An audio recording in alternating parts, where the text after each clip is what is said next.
actually the stream that's going to work. I had some issues with the audio, but I think now it is fixed.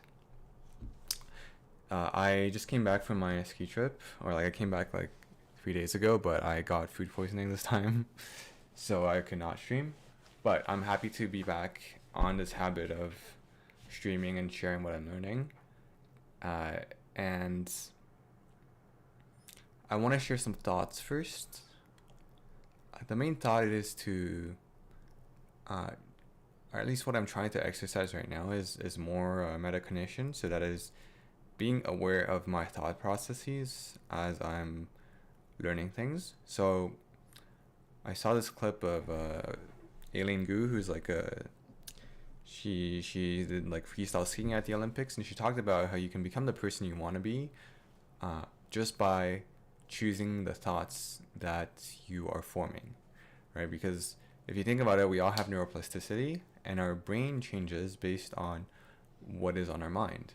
So you can actually morph into the kind of person you want to become just by deliberately choosing what thoughts you are having. And I thought that was something I did more before, and I think I am trying to get back more into it, because it's really easy to just get carried away with life and with, you know,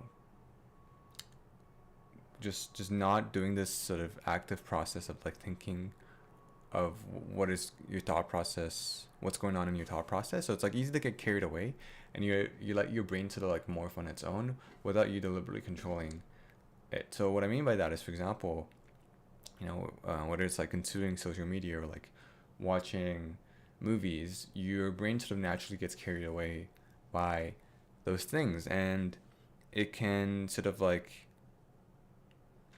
I don't like the word sort of like, it can sort of detract you from potentially being the person that you want to be, because your brain is sort of consumed by all these other things for me that's like, like recently I was watching like a Netflix show, and like my brain's consumed by this show, and I sort of don't have the mental energy to think about other things. And if you practice mental cognition, then you can sort of realize, okay, I am getting carried away by this like Netflix show, but I don't think that's what I should be thinking about right now. I should be thinking about these other things. Of course, ideally you are already thinking about these other things, but you're not. But at least number one is being aware of these thoughts that you're having, right? Or like, for example, when you're doom scrolling on Instagram, you're sort of like, at least what I've been trying is like observe what is my brain's actually doing, and then you can sort of like identify, okay, this is what my brain is doing. Next time I don't want this to happen. And you slowly morph your brain into a version that you want it to become. And I find that to be very, very cool and interesting. So anyways, that's like the main thing that's the main thought I had, is to work on this neuroplasticity again, and to get better at morphing my brain again. I think one more piece of thought is that, I guess I have two more pieces of thoughts now. One other thought just came up. One is I still need to work on expressing my thoughts more clearly. Instead of using, what was it, like 10 sentences or 20 sentences to express what I just said, I think I should really be able to express it in 2 or 3 sentences. The third thought I have is that, okay, you can have even though I just said that you can morph your brain just by thinking differently, I think it also needs to be reinforced by the actions. For example, I keep telling myself I'm the kind of person who wakes up early. However, if I keep waking up late, then eventually I will have these self-doubts about myself. Like, okay, I believe I'm someone who wakes up early, but I always wake up late. So you sort of have these contradictions, and it's going to be hard for you to identify with the identity of like being a person who wakes up early. So at the end of the day, actions are also important to reinforce these thoughts that you are sort of morphing in your brain. Okay, that is like the philosophy part of the stream. Now I actually want to get into TPUs. The reason I guess I want to learn a bit more about TPUs is I haven't really learned about TPUs, and I think it's important. So if you look at my TPU note, I actually like don't really have much here. I don't really know what TPUs are, and I thought before we actually dive into TPU, I want to give a quick refresher on how GPUs, the inner workings of GPUs work. And so what I was going to do is go inside here and make a new Excalibur and sort of explain the inner workings of how the TPU how a GPU works, and then we can use that as a reference to compare how a TPU works. So actually there is a word, it's called a systolic array, and I believe this is what TPUs use, based on, Tara taught me about this when I was at Tesla, when they worked on TPUs for Google. So I believe that the concept of systolic array is really important. I don't really understand how a systolic array works, but I think it will be a relevant concept for TPUs. Okay, first for GPUs, let's make a diagram of how the TPU, actually CUDA GPU works. So let's create a new drawing and embed into it. So you have this GPU, and what will happen is you have a bunch of these streaming multiprocessors, SM0. These are streaming multiprocessors, and I guess you can think of these as like different cores, but even within these SMs, there's going to be a lot of different cores, I guess. But you have these SMs. So on a H100, I believe you have like 96. How many SMs on a H100? 132, okay. It has 132 SMs. Okay. And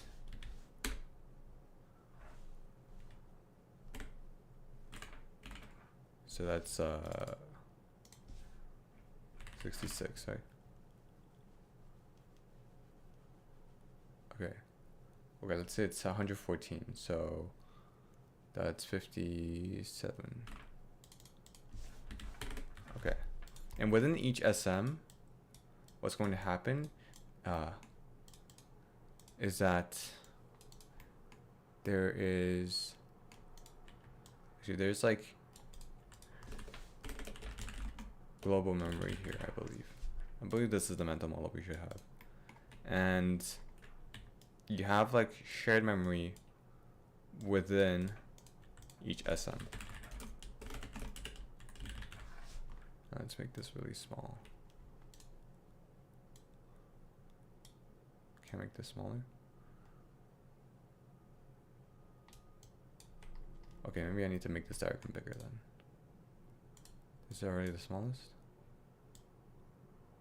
Okay. Let's make this bigger then.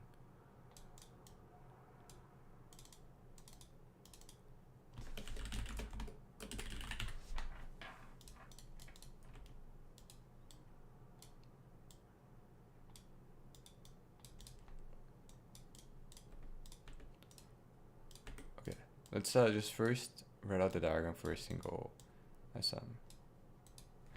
And shall we make sharp edges? Okay. Maybe we make the edges sharp. And then you have like caches here. L2, L1 cache. Right? And then you have like there's like a long register file here. And let's refer to our SM node here. So yeah, this is what looks, what it looks like inside a SM. I guess there was actually 4.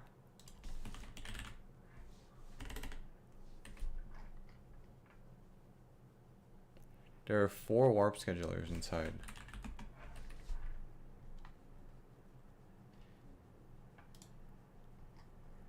see.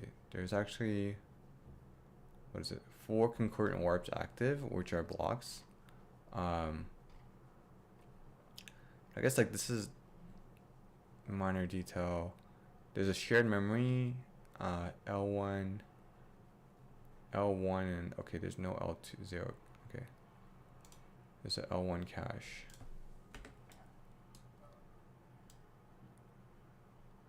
Okay, I guess like how do we like capture this conceptually?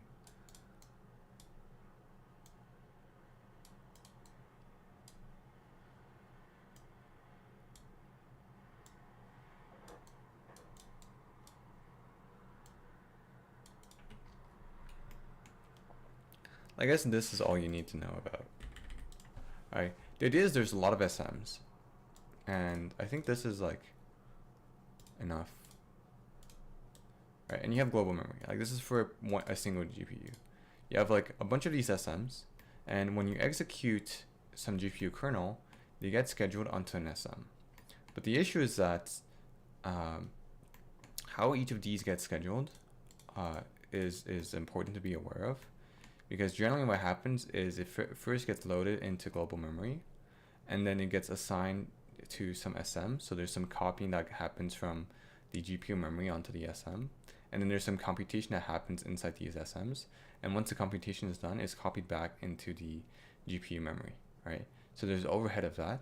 And so therefore you want to minimize this overhead by keeping computation as much as possible in these SMs, right? Because, I mean, there's your CPU,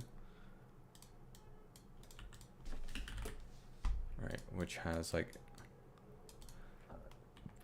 and then RAM,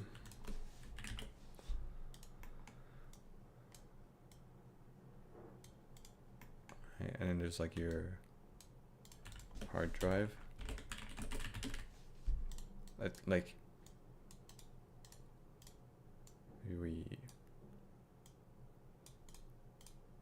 right, like if you think about when you're training a model, your data is probably stored on some hard drive.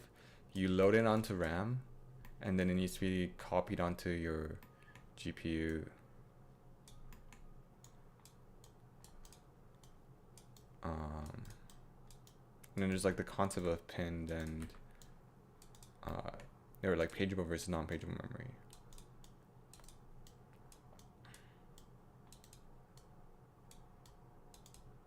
But I don't know if this is that relevant. The question is, how do I draw this? Okay, and maybe we make this. And okay, I'm gonna show you the original diagram that I'm basing this off. Okay, I think this is clearer. Is there really an L2 cache? Okay.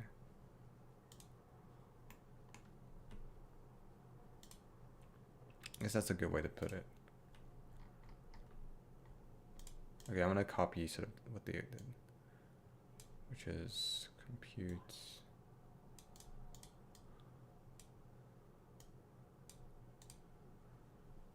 L1 cache. I don't know what text is.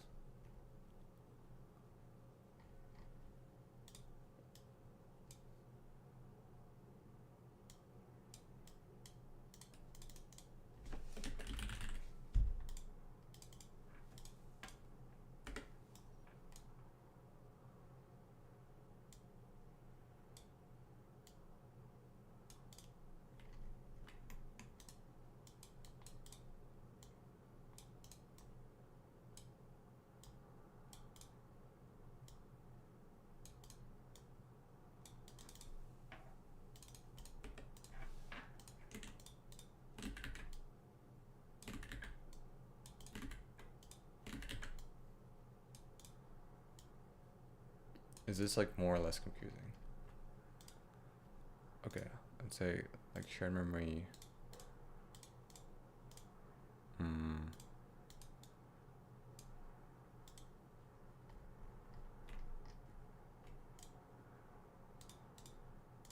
No, I like the red.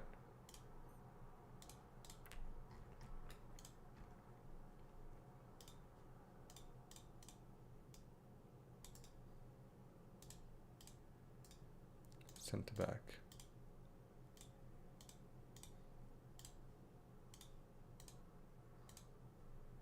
Yeah, I think these four are kind of confusing.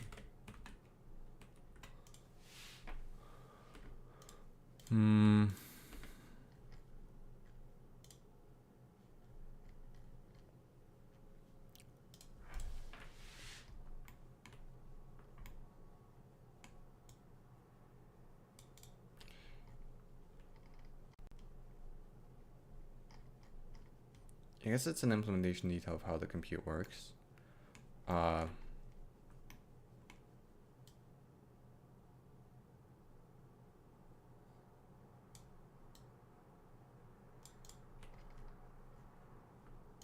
This is a very simplified abstraction. Okay, wait, I think we can go with this.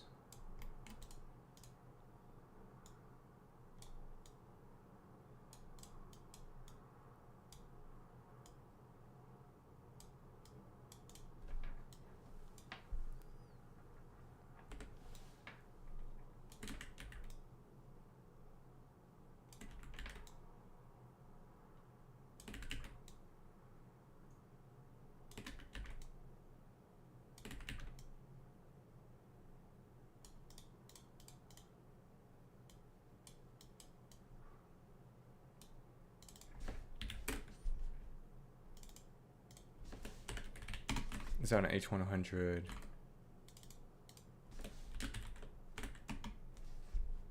You have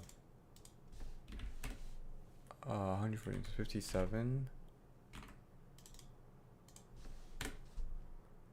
Actually, this would be 756.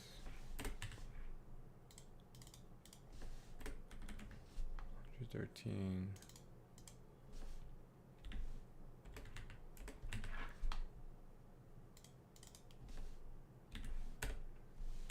Like this. So there's 57 per row. And so I'm drawing these two rows. Okay, and this is sort of how you're. Okay, I think we can get rid of this.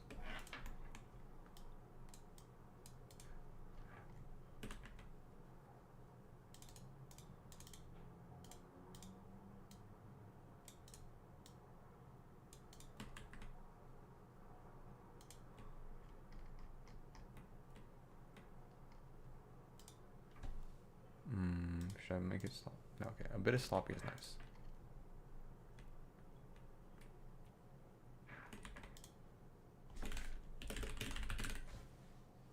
I don't like that.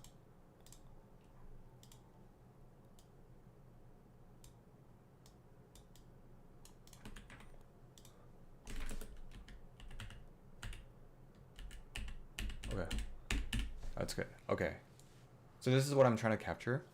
If you look inside an H100 GPU, you have a bunch of these streaming multiprocessors that you can think as cores.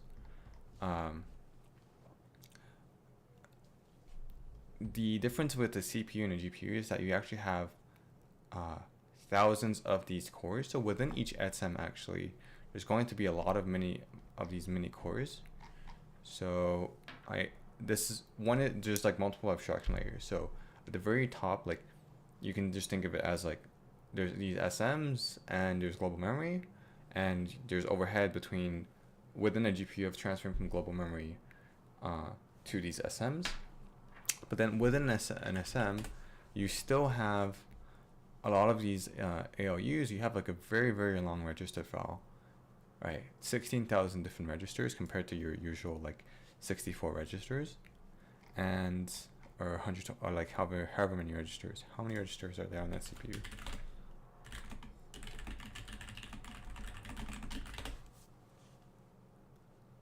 Like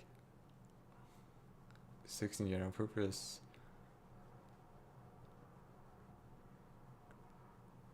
There's very, very few registers, right? How many registers on a GPU?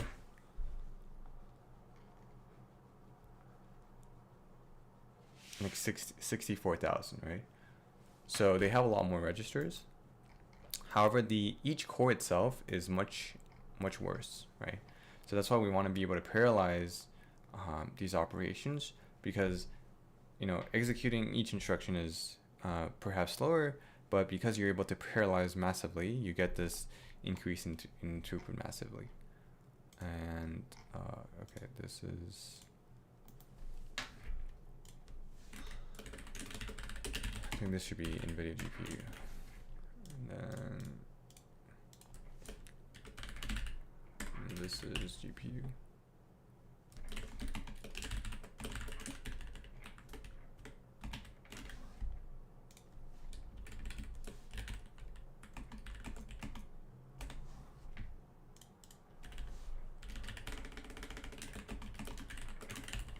Okay.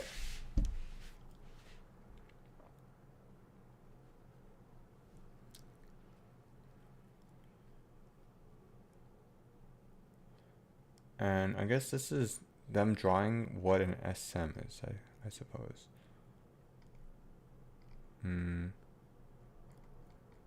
Concepts.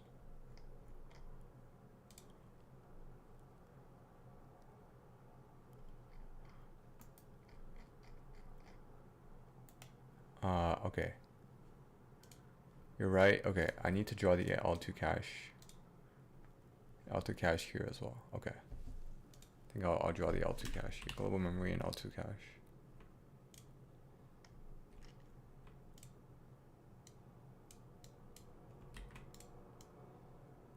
That's a good mental model.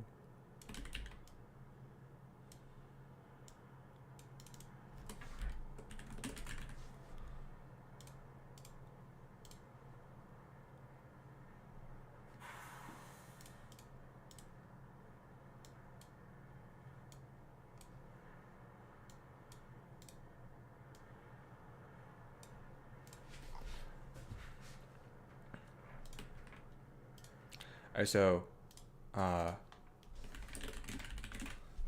this image basically tells the same story, but they have, oh my god, what's going on?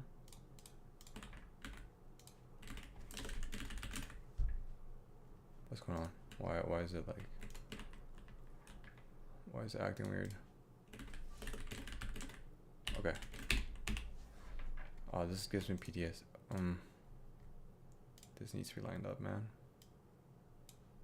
I'm getting OCD from this.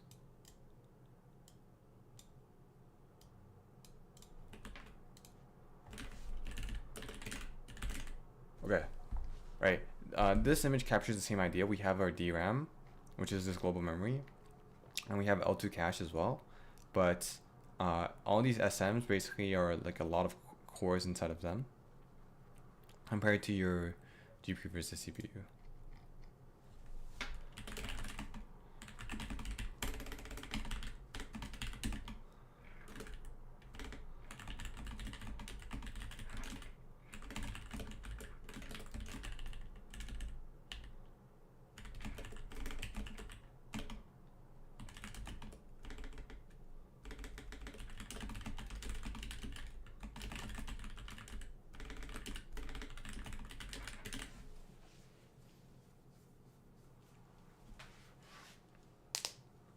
Yeah, I guess a CPU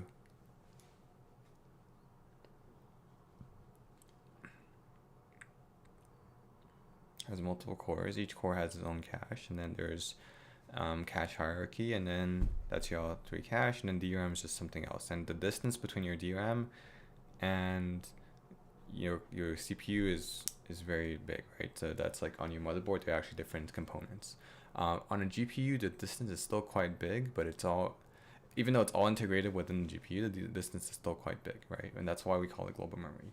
And the issue, as I was trying to point out, and let me try to express this more concisely. Okay, let me try to redo the explanation of the GPU by being more concise. And we're doing this exercise before we dive into how TPUs work. So if we look at the inner workings of a GPU, we will find that it has these things called streaming multiprocessors. So if we're looking here as an example of our H100, what we'll have is 114 different streaming multiprocessors. And you can think of these as essentially cores on a CPU, but there's just way more of these, right? You also have this concept of a global memory. So if I open up my terminal and do NVIDIA SMI, I can see that I have a GPU that has 32,000 gigs of VRAM. That is essentially our global memory, right? So what happens similarly on a GPU when you launch a kernel is that, let's say you have data, some data that you want to do computation over, right? First, the data will be copied into the global memory, and then it will get copied onto one of these SMs to do the computation, one or multiple of these SMs to do the computation. So, before we actually can do computation onto the GPU, you have to copy it from your whether your hard disk or your RAM into your GPU, right? And some people might think that that's like the end of the story, but that's not the end of the story, because even once it's on the GPU, it still needs to get loaded onto these SMs, or it needs to be copied onto these SMs, similar to how when you're doing computation on your CPU, right? The computation actually happens on the CPU, not on the RAM, right? You need to load data from your memory into some registers, and then use your ALUs that are the things that are actually going to do the operations for you, whether it's adding, subtracting, multiplying, etc. So we have the same idea inside a GPU. The only difference with the GPU is that we have way more cores, way more capability for computation, but it requires us to be able to parallelize a program much more. And I think the reason this diagram is really helpful for me is to be able to understand what happens when you write CUDA kernels. What is happening? It is you load into global memory, and after each kernel, right, you're going to do some computation into these SMs, and then once the computation is done, it will copy it back into the global memory.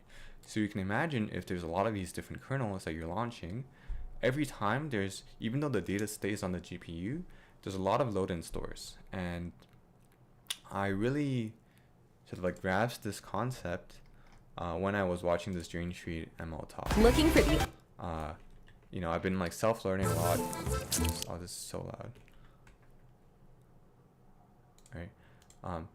I think I actually have a screenshot already. Kernel fusion is where they talk about this, right? Each of these are kernels, and you can imagine that if after each of these kernels, what we're doing is doing computation and storing back into the global memory, back into here, right? So let's say we're doing computation, we're loading from the global memory, copying it into these SMs, and then once the computation is done, we store it back into global memory. So there's a lot of overhead of transfer between your global memory and your local SMs, right? And so when we fuse the kernels, we can keep data more on these SMs. And there's another concept which is not related, which is blocks, which I can quickly talk about, right? So when you actually write a CUDA kernel, you have a blocks index and a thread index, right? And whenever you launch a thread, you have a number of blocks, number of threads per block. The reason why we don't just combine these into one, like we distinguish threads from blocks, is because we have this guarantee that for a given block, all of it will be executed on the same SM. Okay, so if you have only one block and a lot of threads, what will happen is they all have to run on this SM, and that might not be optimal when you could be leveraging other SMs. But the reason we actually have this distinction, what happens when, let's say, you have a million different blocks and only one thread, right? What happens is that, do you see here how there's this shared memory within each SM, right? This is a very important concept, because what happens is sometimes you need some data sharing, right? And if each of the threads are executed on a different SM, how can you possibly have data sharing except at the global memory or L2 cache level, right? And that is really, really slow.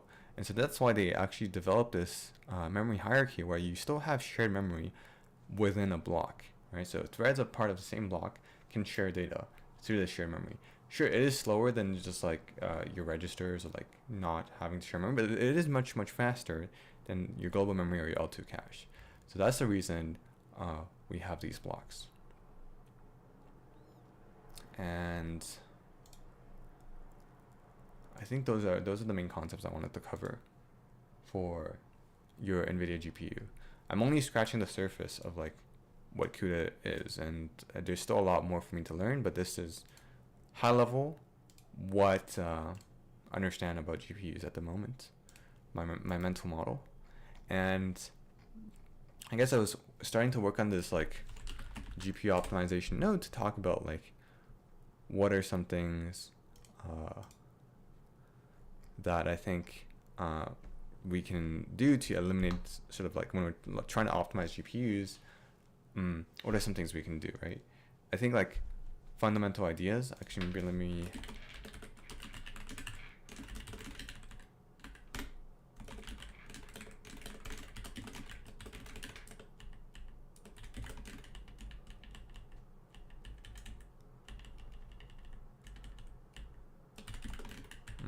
Wait.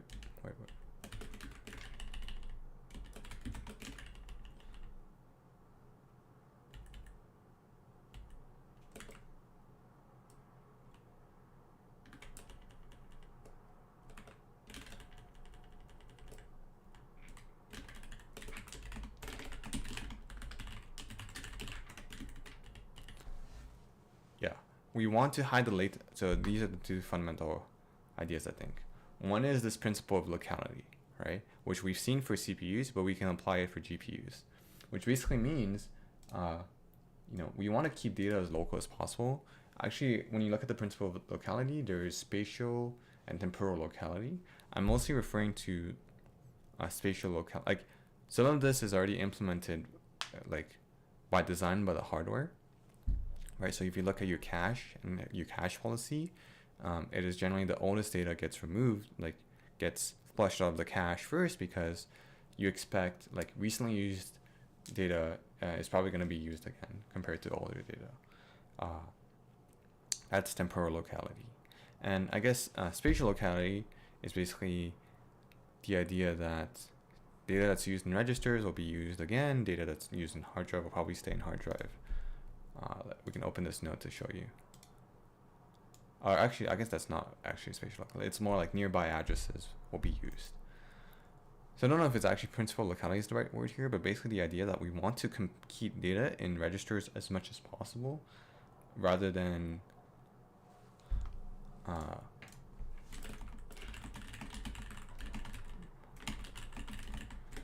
is principal locality the right term here? Principal locality is more of like principle of how you do design CPU architecture.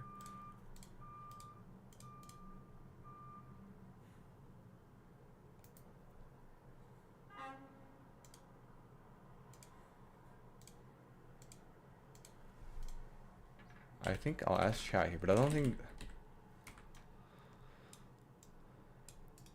think like principal locality is the right term here. But basically want to keep data in registers as much as possible.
I mean, the batching implementation is similar to latency hiding, right? Install ops, like the launch overhead, right? You want to eliminate overhead.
Okay, interesting.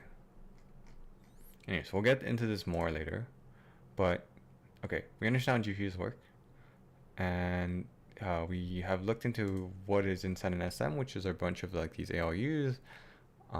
So we have sort of like computation units for integers, floating points, 64, and we have these tensor core, which is specialized for matrix multiplication, and we have a register file, and then we have like a scheduler for these, right? And one thing to point out about what's really interesting about these register files is that because there's so many of them, the overhead of context switching is really cheap, because you actually keep your data inside your registers as opposed to copying it back into memory, right? Because you have so many of these registers. And I actually wrote this inside the warp scheduler. You can context switch without overhead because the data is maintained inside the register file. Unlike a CPU or any context switch, you need to store the state of the registers in the memory. In your SM, you can just like, I'll switch down to the warp and come back after without modifying the state of the registers. When switching away from a particular warp, all the data in the warp remains in the register file, so that can be quickly resumed when its operands are ready. Right? So let's say I have data in my registers, and I'm going to add them, and it's going to take a few cycles. While that is happening, I can actually process another warp, and I can again load this computation. But because I have all these registers, like the data is still in the register, it's using the appropriate ALU to do the computation, and you might still have like some capacity left. And so instead of waiting, you can actually just directly do it. So this is why it's really overpowered to have like such a long register file. I think it's really smart. Okay, I think it's finally time we get into TPUs. I think they're probably more restrictive. Okay, let's just read this.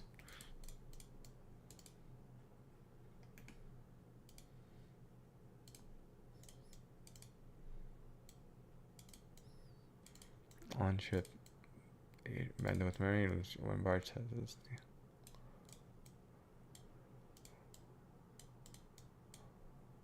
how to think about TPUs. Okay, this is cool.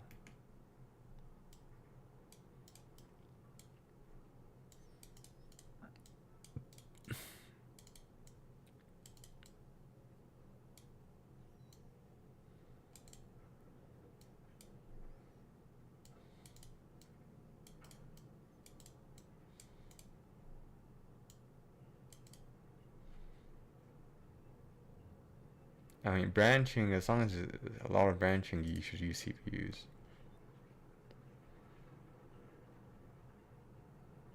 Can a GPU support branching? Yes, it can, but usually, like, it might just, like, run both, right, at the same time.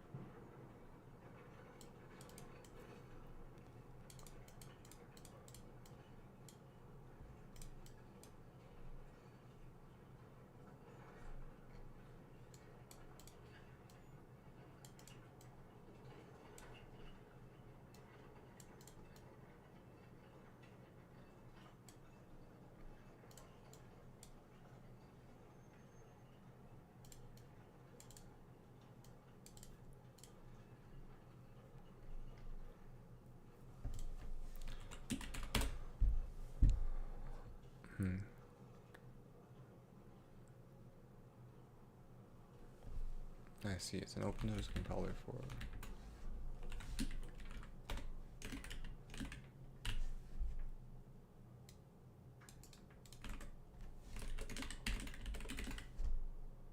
Have I mentioned this before?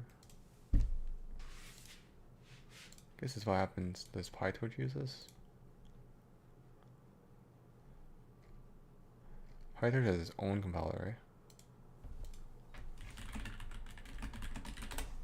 right? PyTorch has its own compiler.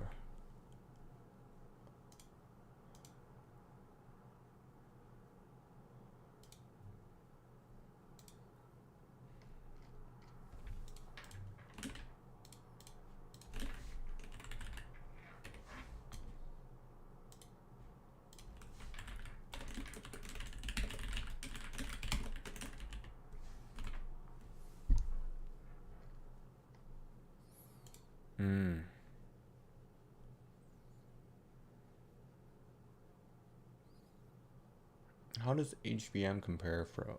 I actually don't know how it compares to like your traditional VRAM. Do I?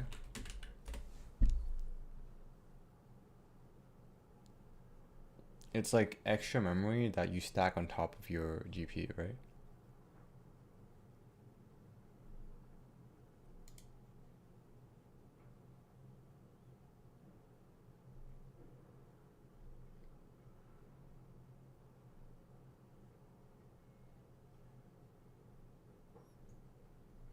I did spend some time learning about this.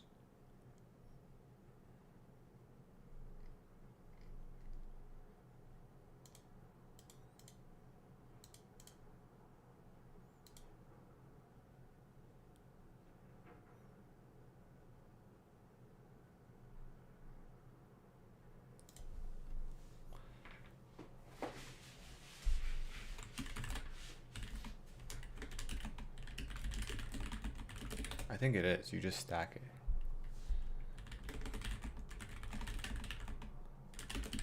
No, right?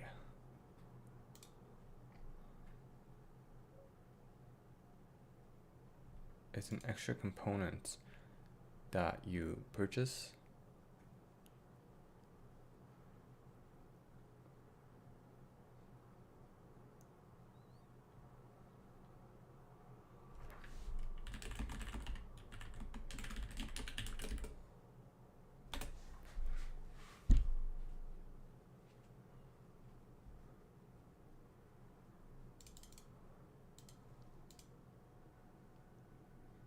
I see.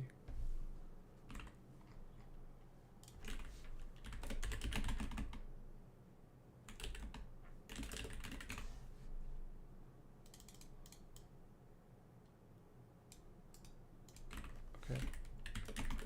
That clarifies.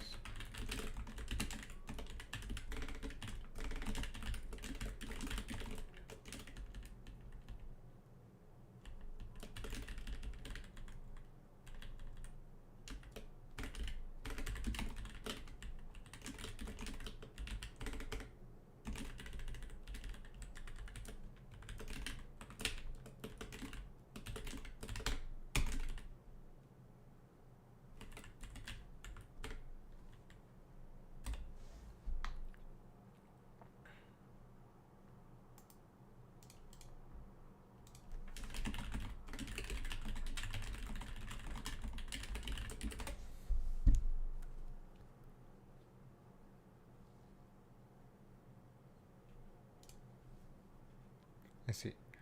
So it's HBM. Does a RTX 59 have HBM?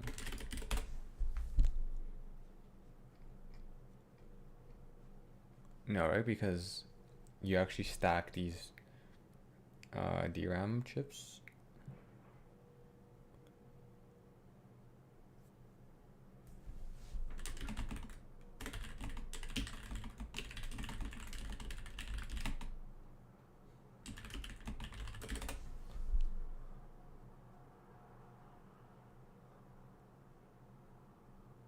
I see.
Sorry, VRAM means video RAM.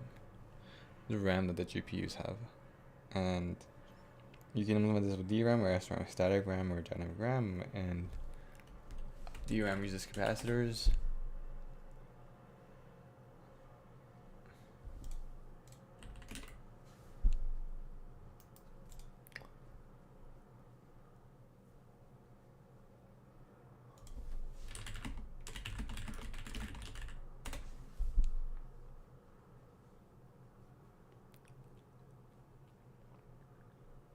But they package it differently, so there's more bandwidth.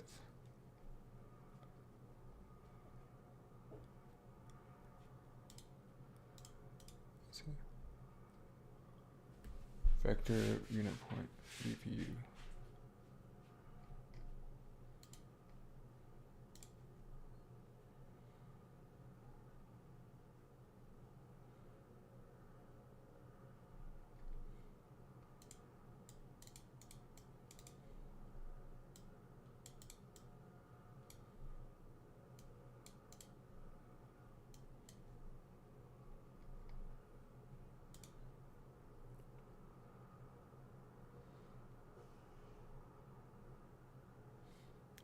Load. Yep, yep.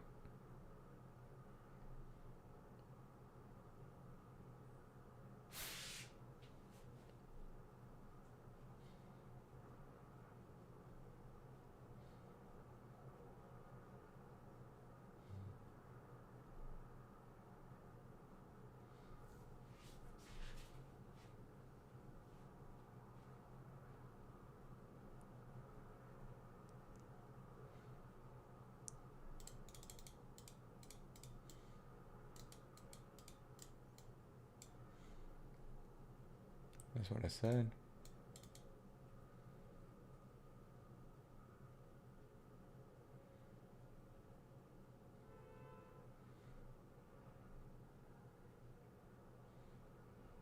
Stock array.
I guess what they're trying to say is, right, each of these kernels, right, we still do a load and store, right? You load, do computation and store.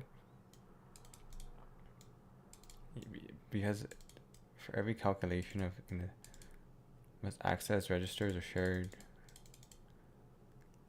Oh, that's not what it's saying. To read operands and store the intermediate back onto the registers.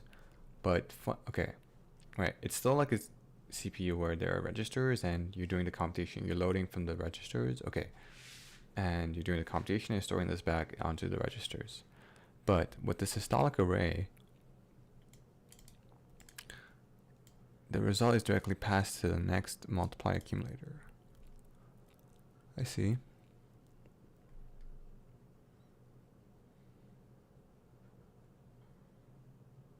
It's directly fed into where the data needs to be.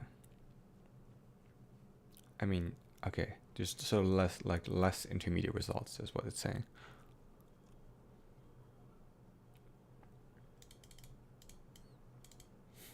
This is also called a tensor core. Damn.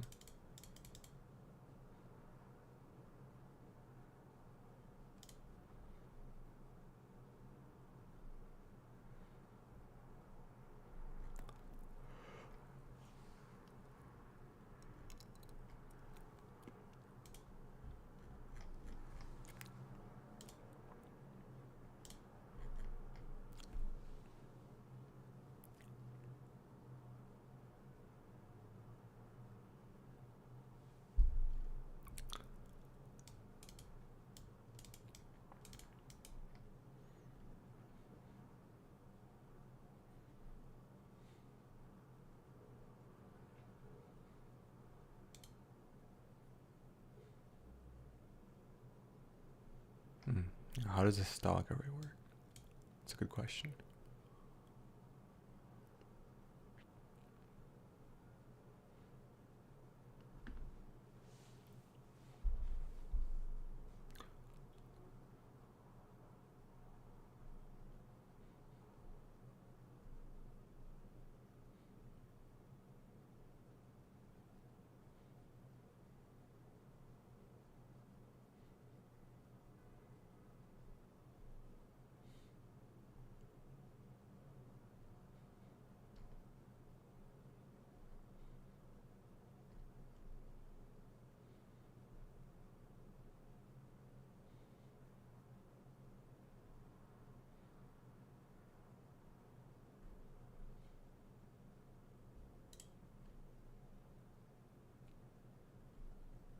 This diagram is not the best, I'll be honest.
Hmm. This is very cool.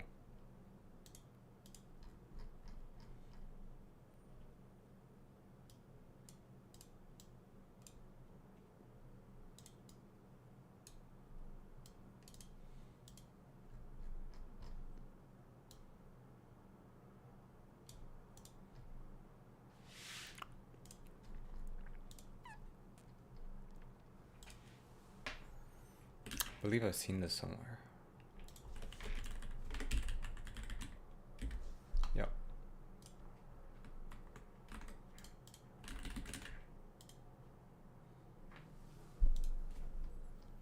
AI inference.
I don't know what PE stands for.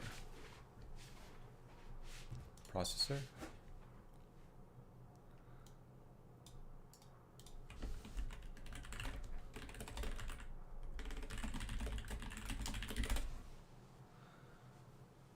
Processing element?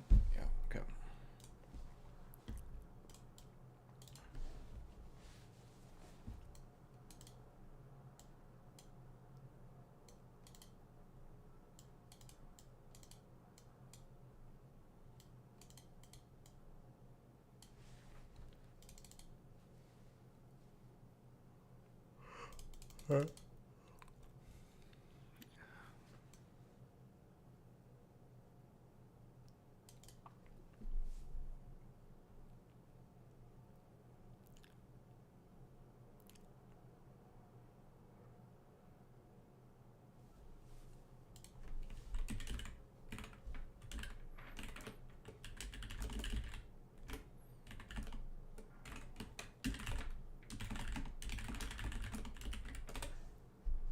So this is just like the main engine for the GPU. It's called a TMA, right?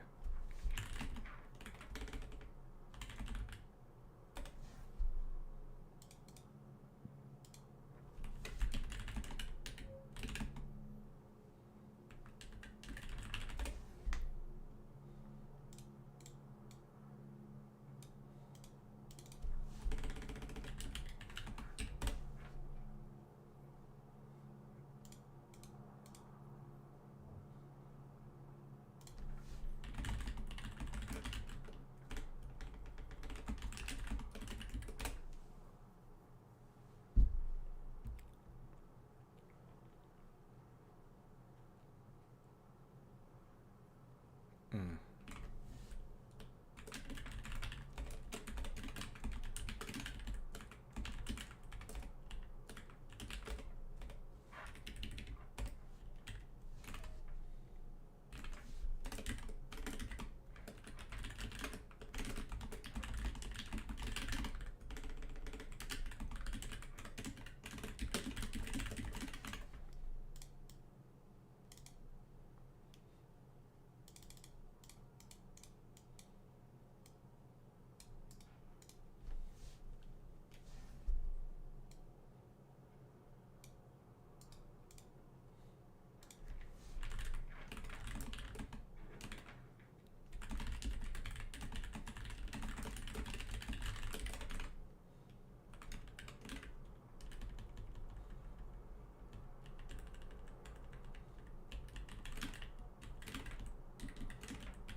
Mm. Never thought about this. It was a question though, like why GPUs have fewer. Like where's the L2 cache for GPU? Actually, we see L2 cache, but there's no L3 cache. Whereas CPUs have L3 cache, and it's because CPUs generally deal with more random memory access patterns, so they benefit from more cache hierarchies, whereas GPUs don't need more cache hierarchies. The trade-off is that with more cache hierarchies, there's more overhead. Usually your caches are smaller, but it works better when you have sort of this random access because you can actually look further down your cache. But if you don't have this random access, then like what happens is that you actually need the data in your cache more often and more of the same data in your cache. So you can benefit from like fewer cache levels. But if you had fewer cache levels, but you have very random access, your cache would always get invalidated. So it helps to have a hierarchy, but if you don't have random access as much, you can have fewer cache hierarchies but bigger caches.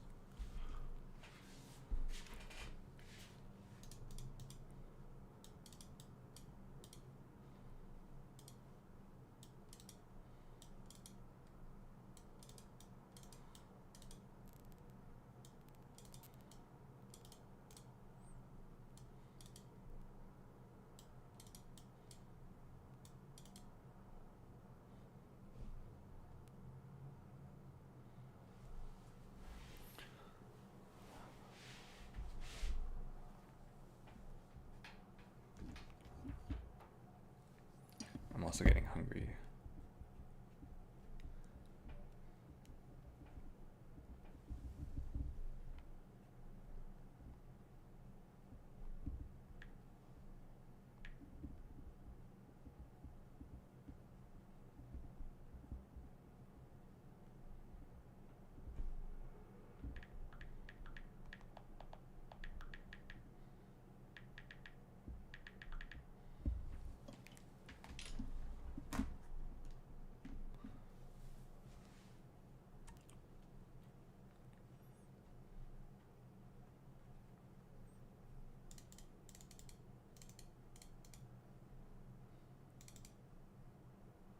It's very small, actually.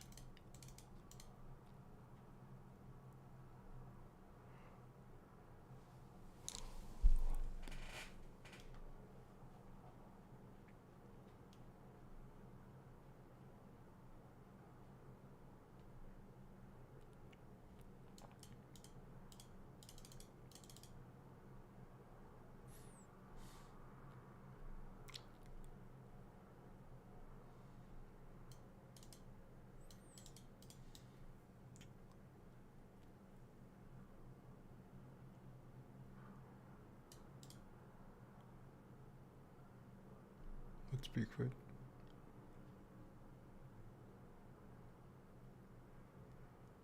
Oh, I see.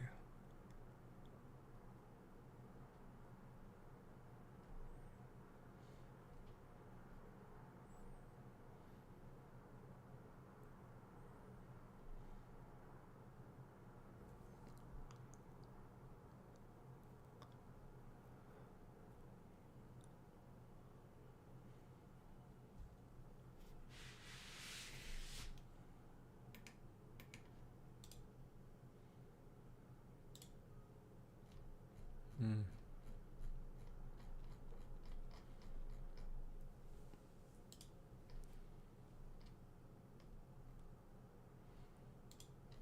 This is a good.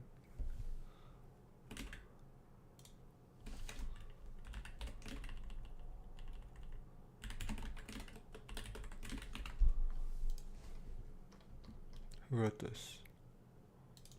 Keep mine. Oh, all these guys wrote this.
Mm-hmm.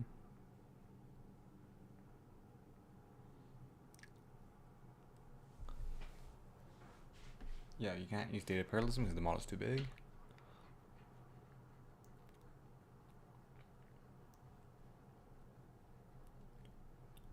Damn.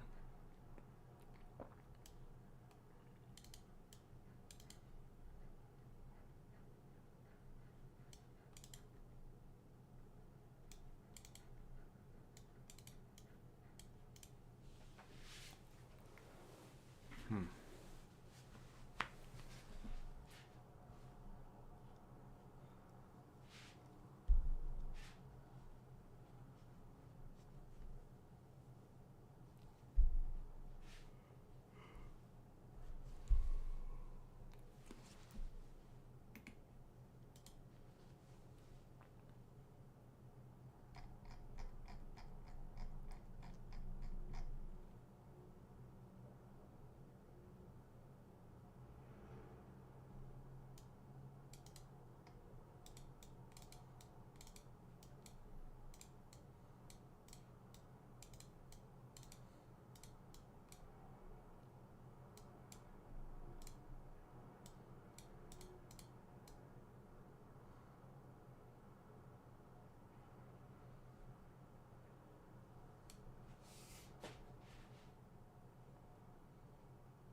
Sorry, I'm getting sidetracked.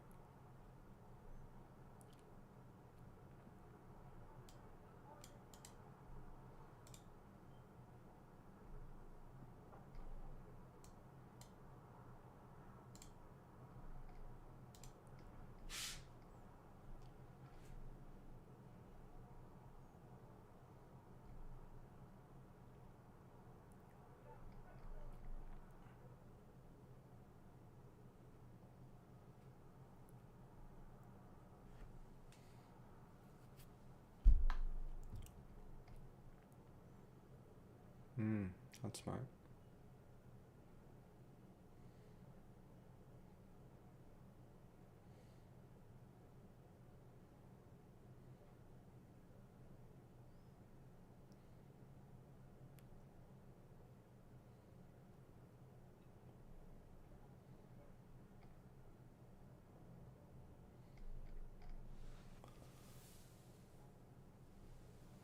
I guess in theory it should just stay there, right? I guess it's for animation purposes.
Mm.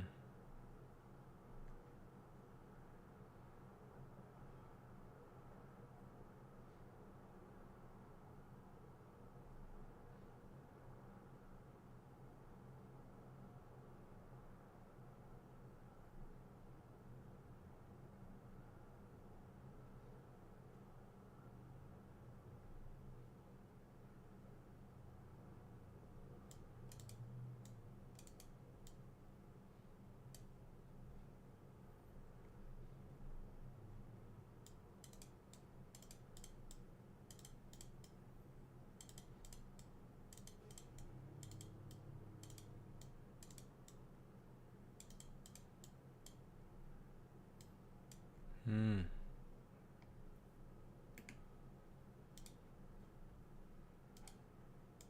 The way that work is mapped onto the hardware is by taking the grid of GGX nodes. Particularly with large language models. Hopper also accelerates memory copies using a new TMA unit. And so the new FP8 format network interconnect.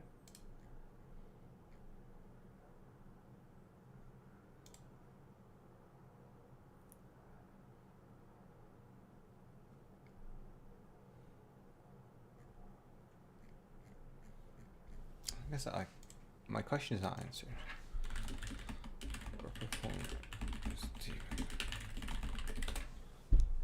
Like, is that hard to answer? Like, it seems like it's worse, no? Like, based on this diagram.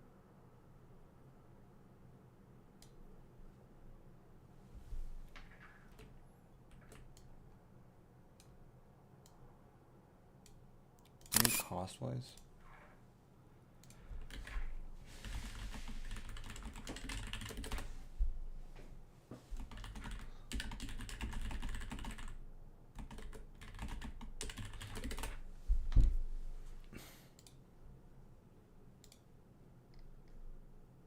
So essentially a systolic array, instead of having data copied back into registers and then, doing a computation in LAUs and going to registers, it sort of follows this pipeline process where the data goes directly into the next position and it knows, and then the computation just happens there. Like, I guess I'm not confused. It's not clear to me the interaction between. Actually, I do actually. When I took my computer architecture course, like I saw exactly what happened. Yeah, data states and registers. ALU computes data by reading from the registers and then doing some things on it. That's not confusing. What I am confused about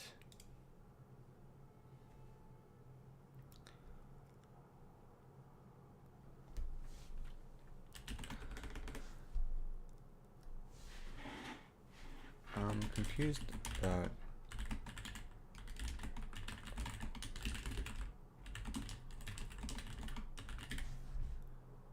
like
mm-hmm.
Yeah, it doesn't fit, I guess.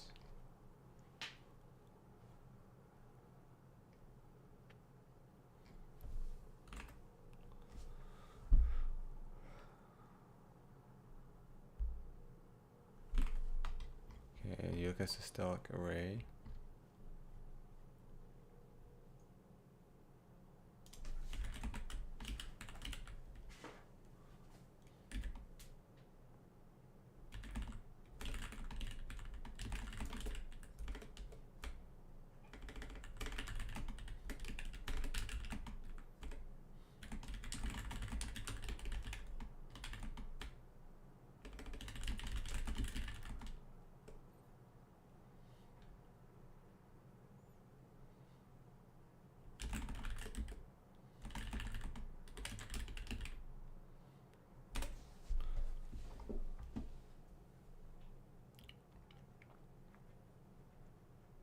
Right, it's tile, and then each tile is assigned to.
Okay, I kind of get it.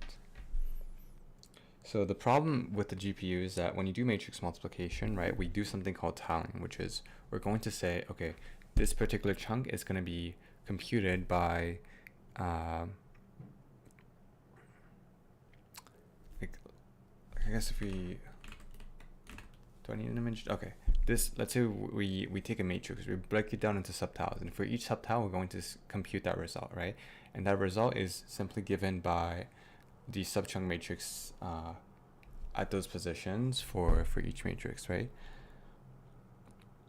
So if you imagine a square matrix, it's going to be those two matrices multiplied.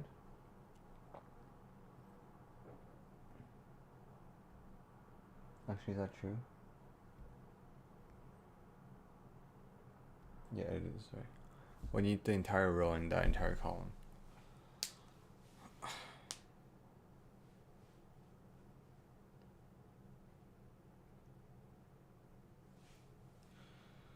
I'm also getting hungry. But the problem is that the data is not being... There's multiple loads for each SM, whereas... so there's much more overhead in the loading because you're actually duplicating data multiple times. Like you need to read that row multiple times onto different SMs. So there's much more overhead in terms of the reads. Whereas with a systolic array, but I would think...